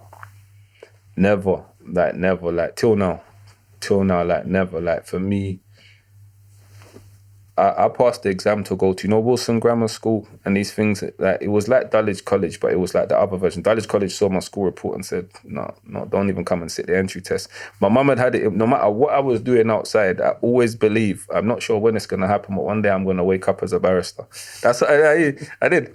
I believe I was going to become a barrister at some point. I wasn't sure how and when it was going to happen, but I thought so. So two of my older cousins, they had gone to uni, mashallah. They'd done well there and whatnot, and they had come out with doctorates and degrees and stuff. And with them, I just always seen, because I'd always spent a lot of time with them growing up, and they had tutored me and stuff like that as well, even when I was out of school. I didn't see the contrast in what I was doing, and that it wasn't going to go there. And I didn't even see it because I wasn't even trying to get there. I was trying to get to something else as well. So Wilson Grammar basically is like a selective grammar school. Yeah. You know, you have to pass an entrance test to be selected to go. It's in Croydon. Yeah. Like a very high kind of like level. So for you to, but even when you're speaking, you know, you can tell, you know, intellectual brother, you know. No, I passed it. And two of the boys I went there with, so they're from my church. These were like my little church buddies and that. One of them, he went on to be like, he contacted me through LinkedIn. He was like in BlackRock Finance. He was the head of this, the head of that. And then he was like, listen, man, I just had to chill. I've just retired now. Mashallah, he done really well for himself, you know. And then the other one, I looked him up. He was the head of like purchasing and directing and stuff for Amazon. But not Amazon as in a branch of Amazon warehouse, you know, the actual head office and stuff. Everything, you know, like global. Like he was buying the movies and the contracts for the movies. Like, he's really up there in the director. So yeah, it was that type of environment. So for me, I was kind of like, it's very easy if I put my mind to those things. Yeah. It's very easy for me to get it done. So his question, Ismaeel, he said, Abdul Latif, okay, did you see yourself as a gangster? Yeah. So you said, look, no. But at the same time, okay, there's a firearm. There's, you know, you've been to prison twice. What did you see yourself as then? That's my question. I think if I saw myself as anything, in a sense, by that time, I think in a way, possibly, if I saw myself closer to anything like images or, you know, like categories of things, I saw myself more like a James Bond character by then, which didn't really tie in because I got arrested a lot, you know, like, but at the same time, I saw myself more as a Jid, because when it comes to the gangster business, I wasn't really social like that. My friends is my friends. Like, I come out anytime, any day, and we can post up anywhere together. Like, we can chill together. But the raving side of things, I would come out every now and then, but I didn't like it. I didn't like all of the sneaky stuff behind each other. I didn't like all of the double crossing each other, talking to each other's girlfriends, and there wasn't no discipline there. So I would say, if anything, I saw myself more like that, and also a military more type of. That was the like a defender, like against bullies and stuff. That kind of against bullies, against gangs, against somebody being oppressed, against somebody being harmed. Maybe defending your hood. Was that what it was? I guess so. I would say in a sense of even before seeing The Godfather, it would probably be more something like that. I had a vision that this is what it was going to be. We was going to have a loyalty. We was going to have a structure and stuff like that. And if we had to go outside, we wasn't going to go outside like noisy gangster. You'd have to more go outside, more like with more discipline. You know, well, that's the best way to put it, I guess. Yeah. No, Jazakallah khair. At that time, did you said you wasn't really partying, so what about the drinking, weeds, drugs? Because I know your era, maybe a little bit older. Yeah. The drug thing was Yeah. like hard food. I'm not even talking about weed. Oh, yeah, hard food. Subhanallah. Do you know, with that, alhamdulillah, I was protected from that. And it wasn't even just by chance, you know. It wasn't like to say, okay, I was protected from it because it's like to say, I just knew better. I got older cousins, older family members, you know, like, and I saw it. Do you know, They like mixed the two things together. Yeah, what's that? Like weed and the hard food at the same Just time. straight hard food. They weren't mixing nothing, man. Like, they were just straight. And you know, like, it was, and at that time there, that was an era where it wasn't completely shunned. He wasn't a crackhead. He was a thing, man. You know, like, you was just... That was a thing. Yeah, that was a thing. And I'd seen it, and it wasn't, at that time, because I was so young in comparison to some of them, it wasn't even anything that had really even kind of tempted me. By then, I was probably just still stealing cigarettes from my uncle's cigarette box. Then when it come to weed and smoking with my friends and that, and then when it come to other people around me that were older smoking, they literally let me know, listen, I'm cutting, I'm going about my business. Or they'd literally say, listen, you need to come check me back. They didn't want me involved in that. By then, we did have a structure. It wasn't just in my mindset. We had a structure among us, especially amongst like me and the family, where I had a position. And the position that I had to a certain degree meant that I couldn't be with them a certain way, because I guess they marketed me to the other friends like, I'll call him. You know, like, I'll call him. So it was like, you can't be around too much, because if they get used to it and think it's all fun and games, they're not going to take it seriously when we're having, you know, disputes amongst like other friends when I say I'll call the outside help. So it was like that. But alhamdulillah, that was something that missed me. I was fortunate with that. The time that I went to work and all these things, but I'll be real with you, that swept through in my era, like balloons, lean, all those things now. You know, you talk to young youths now and they'll talk about, bro, man, I heard he smokes. I said, bro, he drinks lean. What do you think the difference is? Do you know what I mean? Yeah. So it was one of those things where it wasn't about how smart you was, why you wouldn't do it. There were so many people. Obviously, it's one of those things where a lot of people, you know, and I get it, they wouldn't want to hold their hands up to it unless it was in the form that it was going to be able to benefit others, to kind of tell them. They wouldn't want to put that on their name. But at the same time, they didn't see it coming. No one could be smart enough to know, don't do that. The only thing that I really saw out there at that age that kind of showed you, raw, that's not a good idea, was what, New Jack City. You know what I mean? And that's all the way over in America. If you wasn't watching that, there was nothing to really relate to. The consequences of it. It's similar to a lot of people today, they take the vape. Personally, I have the same view on the vape thing. And anything, to be fair, I don't drink or smoke. So when I see anyone take anything that diminishes your brain cells or makes you weaker in the heart or makes you slow down, I always, regardless even knowing the consequences, I already know that's a bad thing. Alhamdulillah. Like, unless it's food, health, like even on the streets, like I said to Imam many times, never touch that stuff, akhi. I remember one time, I don't like to talk about back in the day kind of stuff, but we was in some kind of a club and this guy gave me alcohol, like a bottle. And I looked at him, I said, are you all right? In my brain, I'm thinking, bro, you know I'm Muslim. You're not even thinking you're doing a bad thing. You're already in a rave, right? Yeah. But that alcohol, how dare you give that to me? Are you like what? I was going to ask you that as well. Do you think that's because of your culture as well? Definitely my culture. Definitely well, of course Islam, but Islam is my culture as well, Somali-wise. Do you know what I'm trying to say? So do you think, for instance, when it comes to the hard food, the weed, and the alcohol in the Caribbean communities and stuff, do you think it's similar? You could resonate with the chat? Quat, yeah. Is that, how is that? In back home? Even outside, I've seen it in London and these things. Some people do it. And even like I said, when I was on the roads, there was many Somalis. I think out of all my generation, and we're talking hundreds of people that was on the roads, like, you know, your days. Yeah.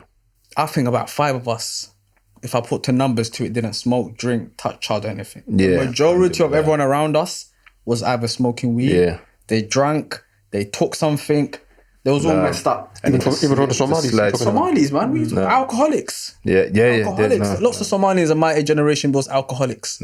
Smoking, drinking, road. For some reason, Allah knows best. Me, and I won't name the other ones, never touched it. Always saw it as a weakness. Like to smoke was a weakness. To drink was a weakness. To be lost in drugs was just a weakness for us. Do you know what I'm trying to say to you? So today when I see people vaping, I don't even need to know the consequences of vaping. I know it's wrong. Alhamdulillah. Because it's already something that's manufactured by man. I have a few clues in my brain to know there's no benefit in that. Do you know what I'm trying to say to you? It's something else. But I feel like a lot of people, they follow whatever the narrative of the day is. So everyone will be smoking it right now because it's cool.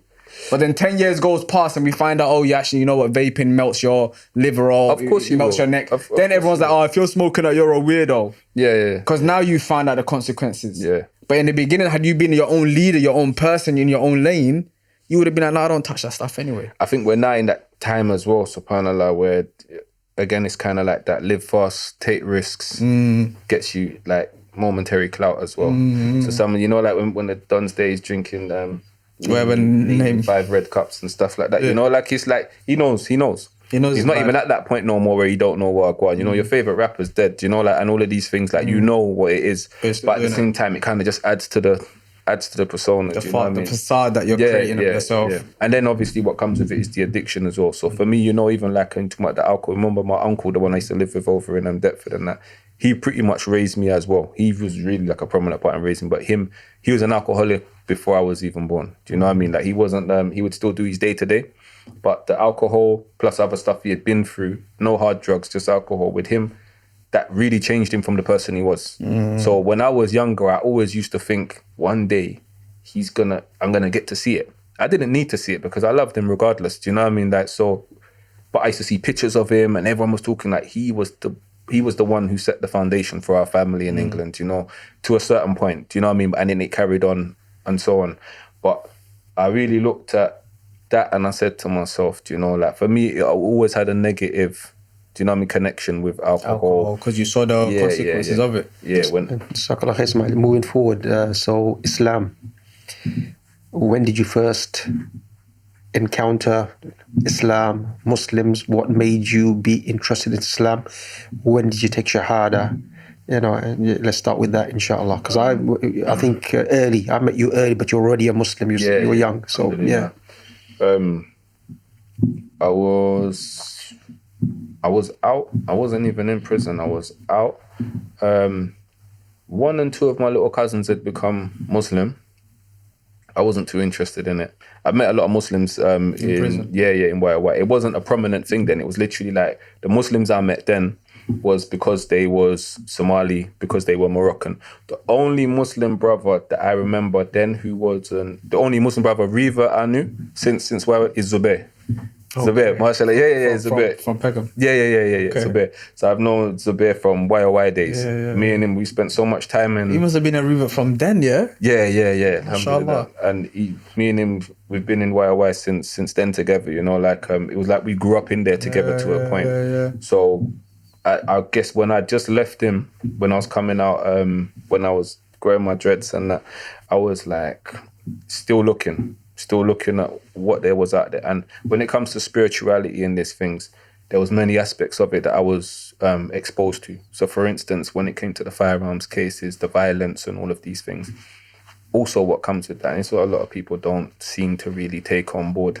You can lose your soul, you can lose your soul very quickly out here in the roads. Forget about your life. Because what comes with all of these court cases and the pressure and wanting to get out is the magic. Do you know what I mean? And this is something practicing magic. The magic. Yeah, that was a big thing back then. Magic done for you, practicing the magic and all of these things. Hearing that magic has been done on you. This is something which is known in most cultures anyway. But at the same time, when you start to go to prison, it comes with the desperation. It comes with the desperation to want to get your record deal. It comes with the desperation to want to get out of jail, not to get caught, to catch your ops. You know, this was something where it comes to you. So for me, I understood different aspects of spirituality. And one thing I kept on feeling was I feel like I'm in a cycle here. I keep on reading my Bible. I keep on trying to, read for protection and all of these things. But everything that seems to be stacked against me. So I just, more reading my Bible and that. And then I'd be looking at different things and talking to the chaplain in jail, because I was always a religious child. And there was answers that just wasn't there. And being a Seventh-day Adventist as well, it was a thing where we used to practice a certain type of Christianity, which was a lot closer to Judaism. So the Sabbath would be actually on the Friday sunset till Saturday, to Sunday kind of thing. Sundown. There's no shopping, there's no work, there's no TV, no nothing. Even down to the food we eat. I never ate prawns until I was Muslim. I never ate prawns. I've never tasted prawns. Remember, I think I spoke to you and she about, I'd never ate prawns until I was 19 years old. What, so they can't eat fish on Saturday? No shellfish at all. Yeah. Ever. So I've never, no shellfish, no crab, no lobster, no duck, because they got webbed feet. There's so many different aspects of it that by the time I'd come to prison and I'm talking to the prison chaplains, I'm like, what are you talking about? This wishy-washy, eat pork, drink wine nonsense. You're telling me that Jesus, Ismaeel, made everything halal. What is this? Like, where do you get this from? And then you're telling me he's the son of God.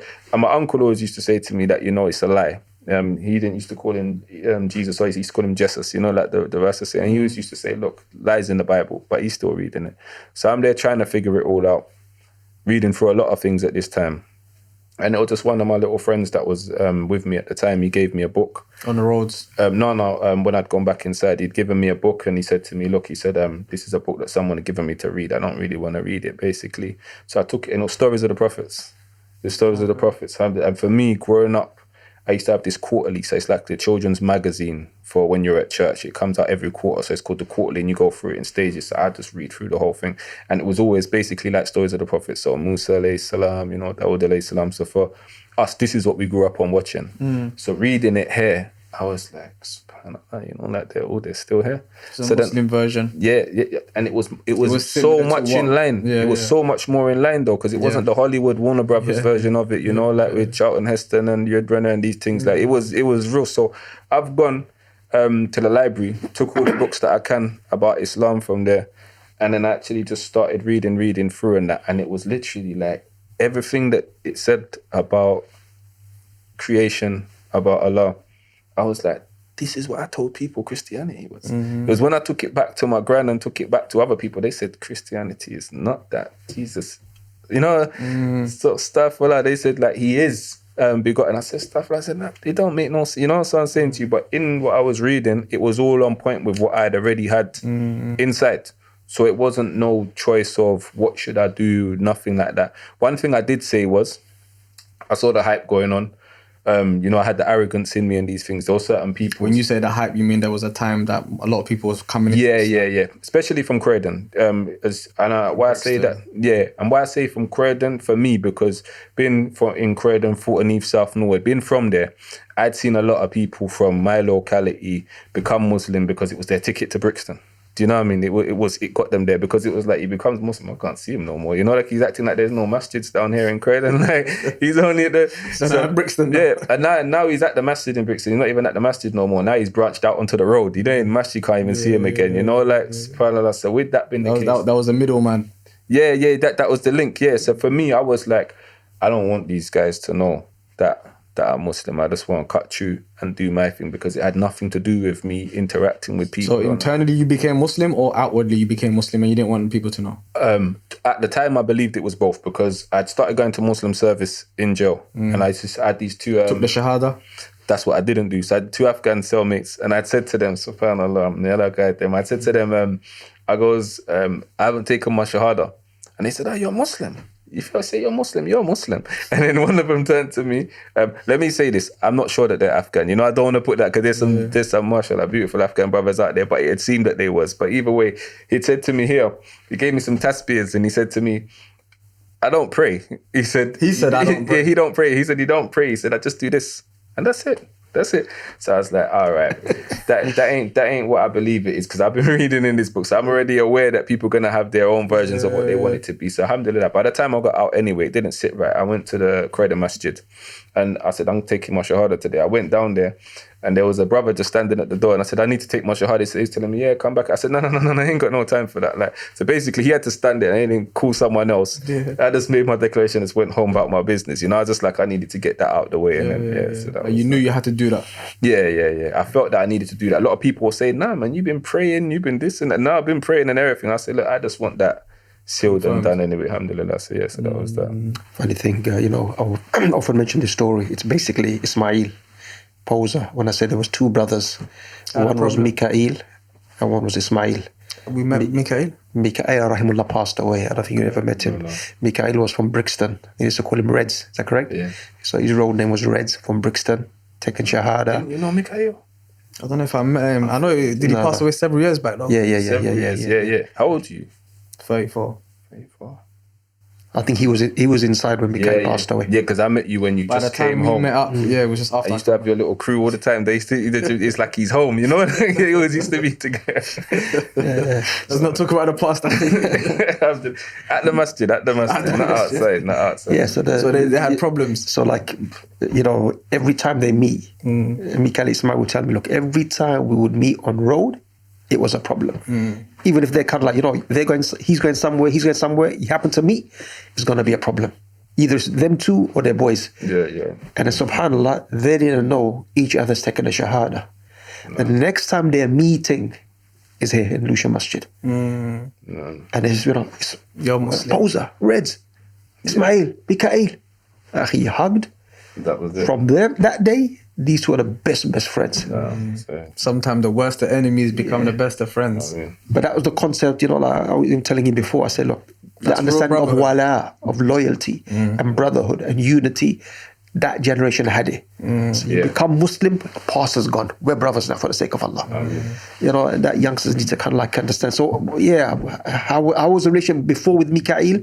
Was that a Croydon Brixton kind of like problem, or what was it? Like, guys from Croydon might not like me saying it, but to me, in my era, there never could be a Croydon Brixton problem. Like, Croydon wasn't that type of place. Do you know what I mean? There were serious people there, always, because people had come down from Brixton originally, but Croydon had a different demographic. Do you know what I mean? Like, people, if you were serious in Croydon, you was probably going to go to other areas, Peckham, Brixton, and kind of make your mark there. Maybe like Lewisham, and whatnot, and Ghetto and that, you might do your thing there as well, but like it wasn't going to be, what it was that guys from Brixton, this was like just a natural growing up thing. It was like, the Serengeti. It was like they would literally just get on the bus, 250, 196, whatever it was, and they would come to Croydon and just eat everybody there, like that's what it was. And then they would just take the spoils and then just go back. That was just a normal thing, it was like JD. It was like this in Croydon. I saw this growing up. It wasn't anything I experienced. I'd seen it with boys that was older than me. If they bought their trainers from JD Sports, especially when 95s came out, they had to wear them home. They had to wear them. Forget that carrying the trainer box to JD bag. It's already been worn. That was going to get confiscated straight away. And even after a while, it was like, you got the bag, you got to take them off. There was a generation, Willie Juice was known for this. They might hate me pointing this out, but Willie Juice was known for taking people's shoes. Like literally, like if you wear it, you're taking off. People go swimming, come out of the lockers, and then lockers they train. It's a bad time. What was the issue with Mikael before? It was exactly that. So when he had come down, he had literally moved there. So he had moved to the area, and when he had moved to the area, he was living across the road from someone that I knew. Now, the person lived across the road, but he was more of an associate than a friend. He was like a cousin of someone that was in our group as well. And it's like their first experiences of who was in the area was based on their interactions with him. Do you know what I mean? So he had a rough time anyway, because they kind of just marked his card from early. So what had happened was that we just used to come about there because the guy's house was like the hangout spot. So, they just had the same view of everyone was the same. And in reality, a lot of the guys that was around were like that. And this is something we used to sit down and talk about and laugh about as well. So basically, it was just like, there was guys from the area that I didn't like. I'd already had my run-ins with and put them in their place. They were older than me. And then what they done was they saw Mikael Rahimullah as a new element. So what they would do was they'd go and hide around him and then be cheeky after that, when they'd cross paths with people. And a lot of people in the area were like, I ain't trying to even go there because they're rolling with them lot. So with me, I was like, listen, you get violated then, you get violated now, you seem to be stepping out of place again, time for your violation, you know, like, so. And then they didn't even seem bothered about that, to be honest with you. It just happened that I was round by his house, young though, still young, like I'm about 16, you know, round by his house, looking for somebody, because the same thing, you know, I wanted to kind of put them in their place. And his younger brother, you know, he came out and he was like, what are you doing outside my house? So I was like, no, don't. Mikael's younger brother. Yeah. Jamaica. So Jamaica was like, what are you doing outside my house? And I was like, no, I'm not looking for you. I'm looking for someone else. Like, don't worry about that. And he was like, what? Like, listen. Like, so you're looking for him outside my house. I was like, oh, this guy's not letting it go, you know? Like, I was like, what's going on there? And then in the end, his mama told him to come back inside because we're children at this age. And we had that respect as well. So he'd gone back inside, but he can't give a look like it's not finished, you know? Like, so either way, this little dispute had gone on until one day what had happened was I had a one-on-one with the older boy.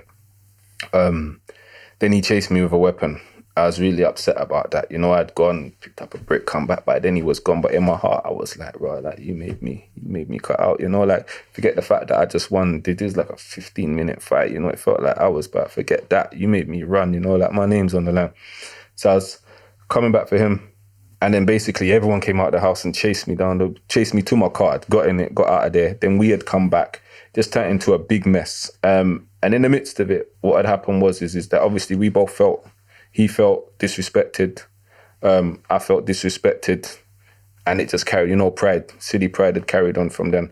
And then what happened was I remember his older cousin, you know, I would say his name. He's my very close brother. I would say his name, but why I won't is because of what he had waited to do to me. And it wasn't that he said he will. It was happening. Do you know what I mean? It was happening. So they were waiting. Maybe I didn't turn up there and this and that. And he was actually waiting. Everything was ready to go.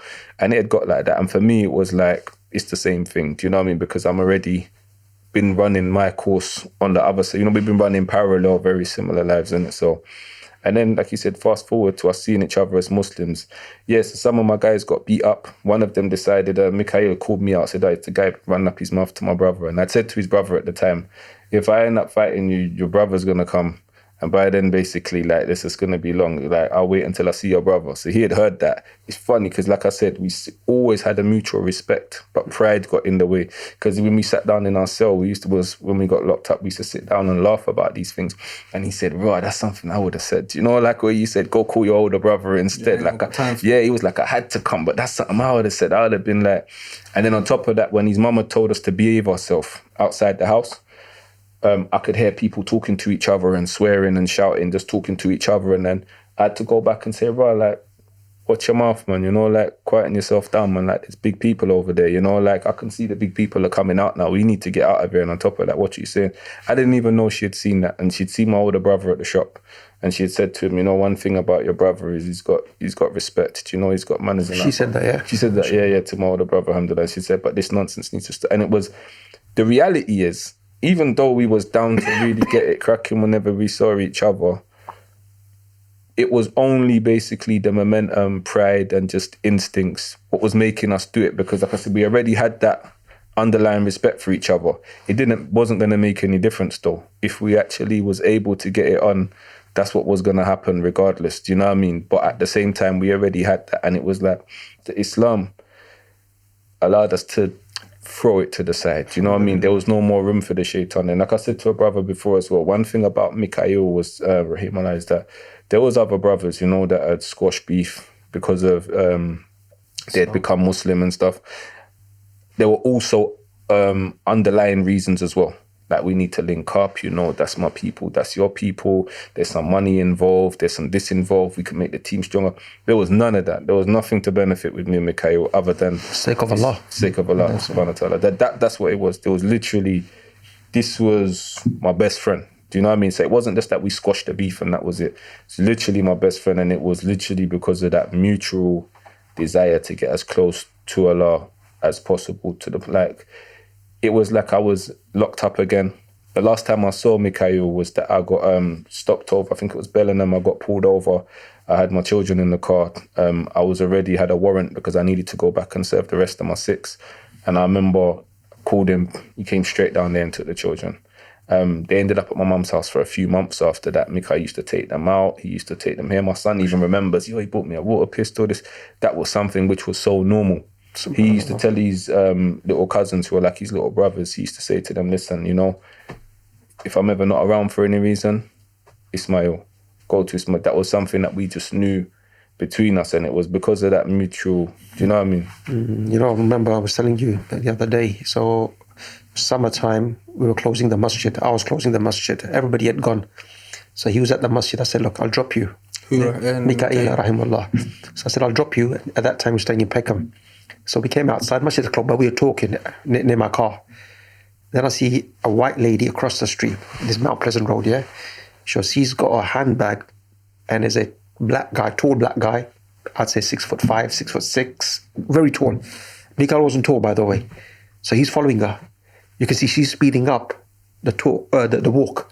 He's crossed the road and stood in the middle. What you doing? I said, none of your business. He's getting aggressive. Mikael's getting aggressive. Say, look, let the lady go. Yeah, it's none of your business. The guy eventually turned away. So I was telling you know what? The concept of justice, number one. Number two, okay, you're black. You could have easily said, look, my affiliation is to someone who's black. But no, that's a white lady. Yeah. That's how Islam was. So Allah bless, mashallah, Allah bless the brother. That was his, his close friend. But moving forward, Ismaeel, your brother took Shahada, Dawood took Shahada, Abdullah took Shahada, Mum took Shahada. Alhamdulillah, your spouse, your wife, Dawood's wife, Abdullah's wife, you got, now nephews and nieces, Muslim. How did that kind of did you give them all da'wah? Were you the inspiration for all of them coming towards deen? I would say I was the first to take my Shahada. Then Dawood, because he was with me at the time. Dawood was looking, and he really tried to fight it, because he's the oldest as well. I think he was fighting. There's always that thing which is gonna kind of prevent some people.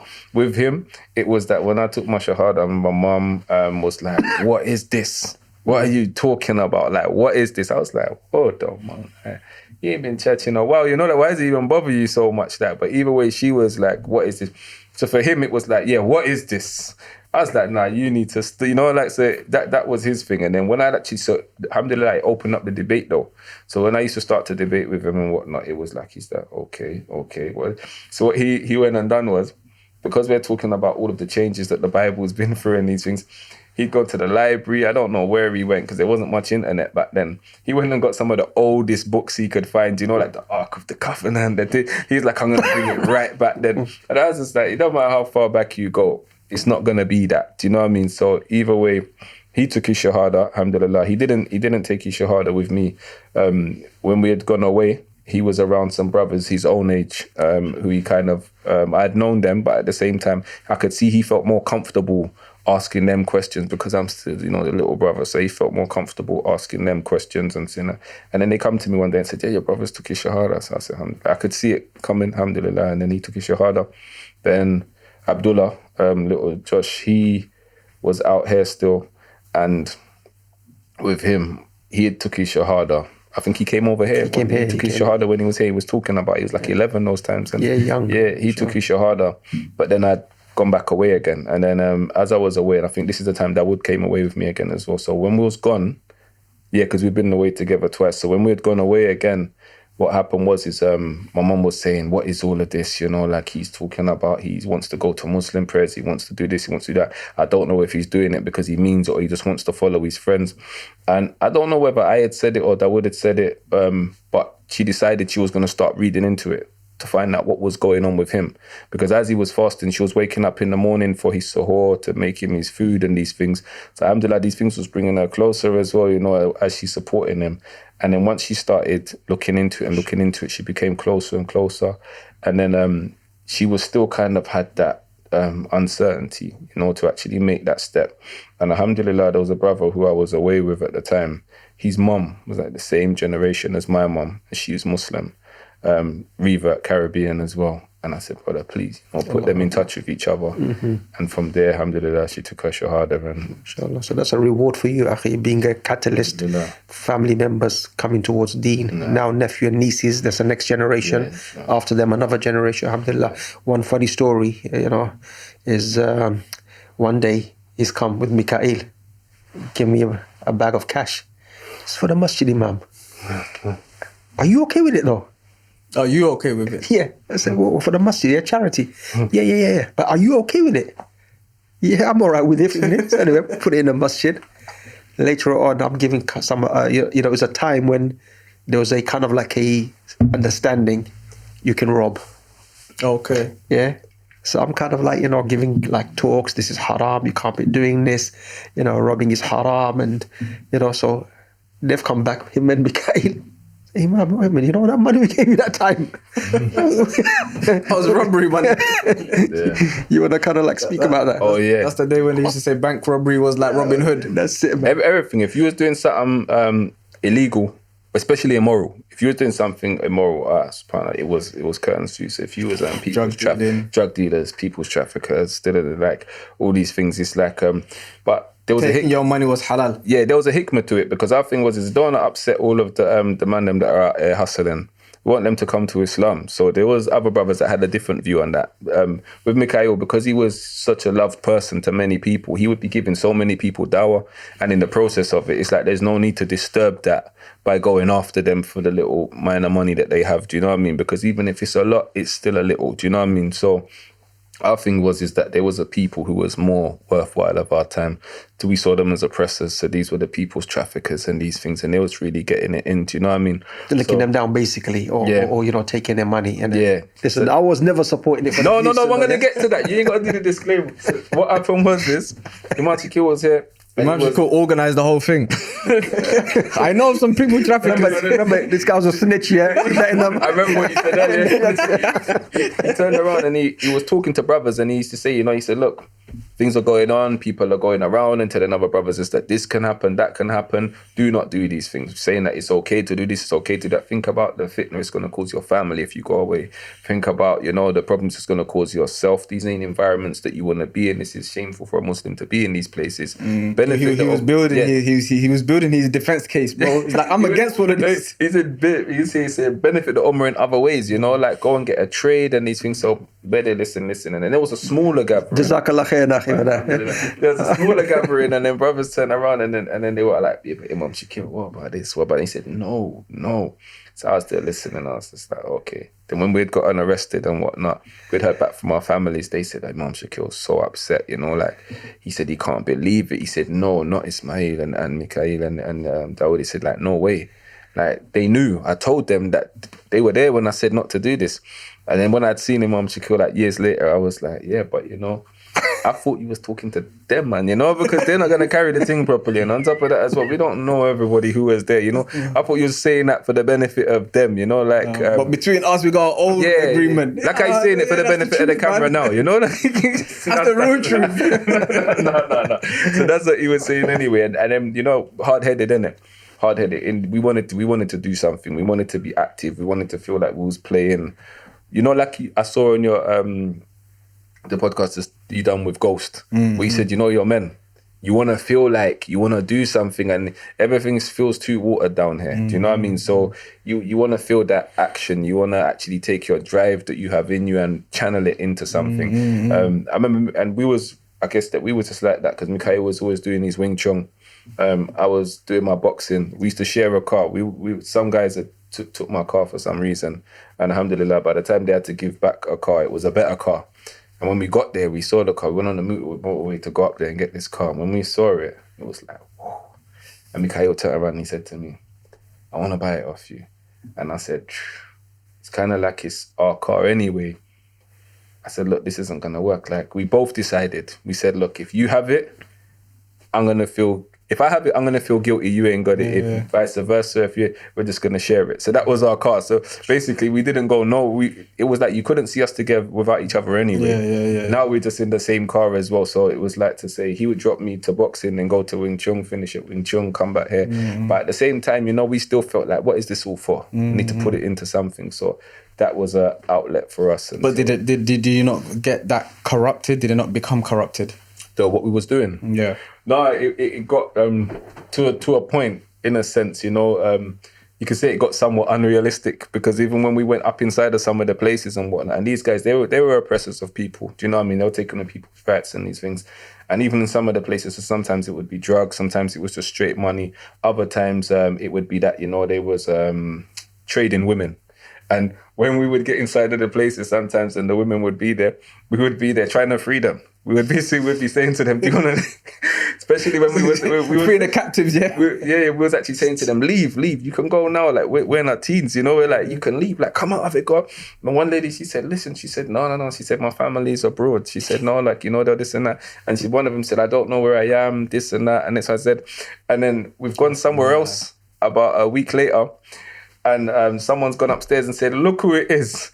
She's come downstairs. She hasn't even bothered to give us the whole script this time. She's just like, shut up, hurry up and take the money and get out of my face. So she heard about you lot? No, it's the same lady that we was offering to free before. Okay. But now she hasn't got time to give us this story. This is what she does. This is her business. Because at the same time, there is an element to it that is by choice by some people, because there's a lot of money to be made. You know what I mean? And we're in a world where, sadly enough, this is something which is, you know, some people say it's one of the oldest trades.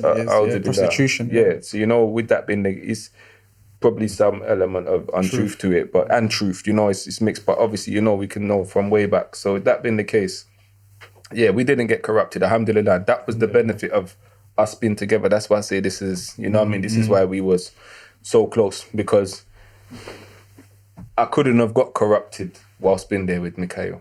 He couldn't have got corrupted whilst being there with me. That could have only happened if we was by ourselves. And that's what we was to each other. We protected each other's iman, and that's why we were so Allah put you in each other's path to kind of like keep each other in check and keep each other's iman strong. And the time we spent separated whilst we was in prison as well, because he's in one prison, I'm in one prison. He got out before me, I got out after. We had a point of actually having to reflect as well and say to each other, yo, what's really going on there? You know, like, I've been sitting down over here, everyone's yapping and complaining about this, people are complaining to you about that. Why do we even care? Do you know what I mean? You don't want to tell me that you've been speaking to that person. I'm not going to tell you I was speaking to that person, only because those two sets of people don't like each other. When really and truly, me and you have already been here praying this whole thing. We've already seen how jahil that person is. We've already seen the traits of hypocrisy in that person as well.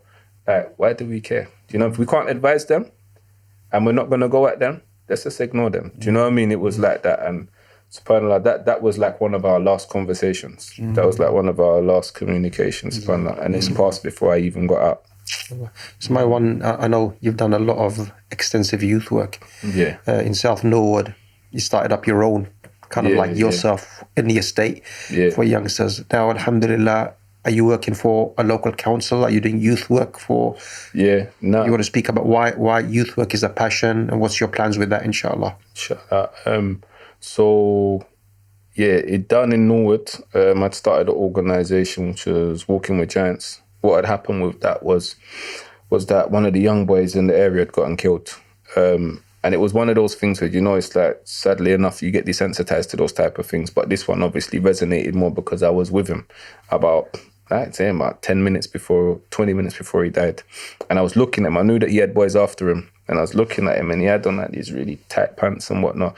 And I was thinking, what are you doing all the way down here deep into the area? You don't like you got no weapon on you. Like, you know, your pants is so tight, you would know that. So your ops is going to know that, you know. Respect to him, but that's how he was dressed. And then what had happened was that I got a call. I got him in my house, I prayed, and I got a call. And it was like, yeah, he's dead. So I was like, dead where?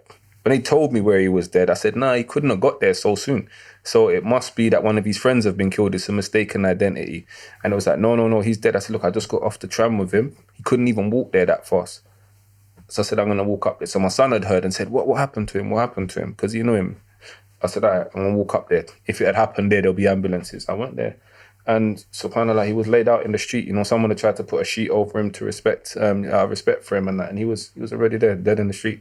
And I looked and I said, like, this is disgusting. Because I was already having little young youths around me because it was 6-week holidays. And I just had them about because these times I'm a single parent. So these are like my son's friends and whatnot. So And the only reason why he wasn't around me was just because there was politics.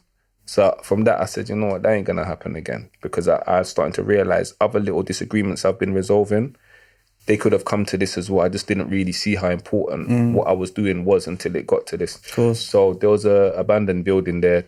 Long story, it opened it. I knew I wasn't going to get funding, because with funding, it can get, really selective and that. So I just said, alhamdulillah, whatever means I have, I'll put it in there. Other people chipped in as well, here and there as well.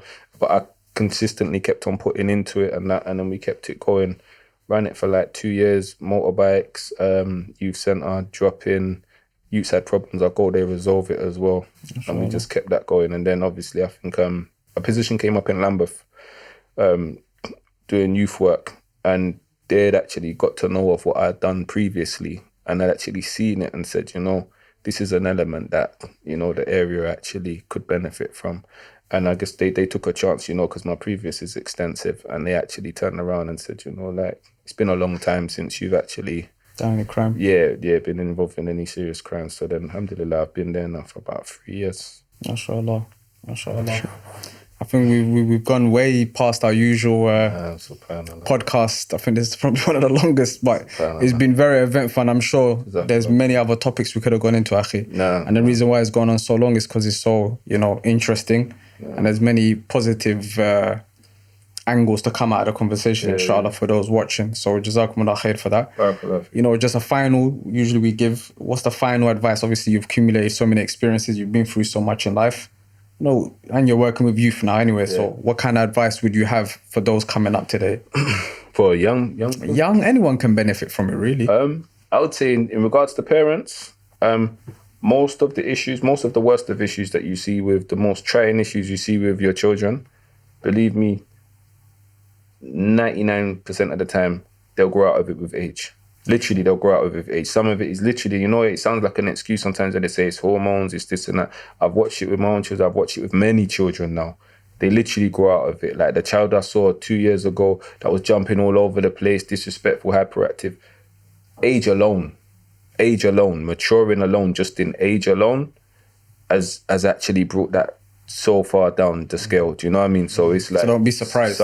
Patience. When it comes to the young people, it's like, look, even if you're not looking into Islam, because I know you've got a lot of non-Muslim viewers now as well, if you're not looking into Islam, then at the same time, analyze the road and just know that what was before isn't now. You've got people who you look at now and you call them washed up olders. So that means that if you don't get to make the money or whatever it is you plan to do within a very short space of time, you're going to be a washed up older and you ain't going to have no other options. Do you know what I mean? Jail's not a place. Jail's a nasty place. And why I'd say this quickly as well is because forget about the million boxes of cornflakes and the Xbox and all these things that you see your favourite rappers and all these things within there in there. I was in the high security system for a lot of years while I was in there because of more incidents in jail. It's standard procedure that to go to your visit is a full strip search. To come from your visit is a full strip search. And these strip searches ain't the same as the ones inside of the police station. And everyone has to go through that. Do you know what I mean? And you'll see your most rated gangster going through these things as well. And there's officers there that because of their persuasions, they will specifically put themselves down there at the visit centre for everyone to go through it. These are things you don't need to open yourself up to these nonsense. Yeah, it's degrading. No, for that alone, that's like, what would you do for that? That should be one of the things where you'll say, no, I wouldn't do that for that. But jail comes with it. Unless you've actually got it in your mind, you'll definitely snitch if you came to it.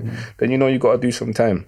And if you're of that caliber of person, you got to do some time in the dispersal high security system and you got to go through that. That should be enough to make anybody who respects themselves know, I don't really want to mess with that. I'm going to look at the other options. Jazakumullah khair. It's deep stuff, man. It's deep stuff. And I hope people can benefit from it. Jazakumullah khair for coming and giving us all your insight. And we'll call it a day. Wa jazakumullah khair. Assalamu alaikum wa rahmatullahi wa barakatuh.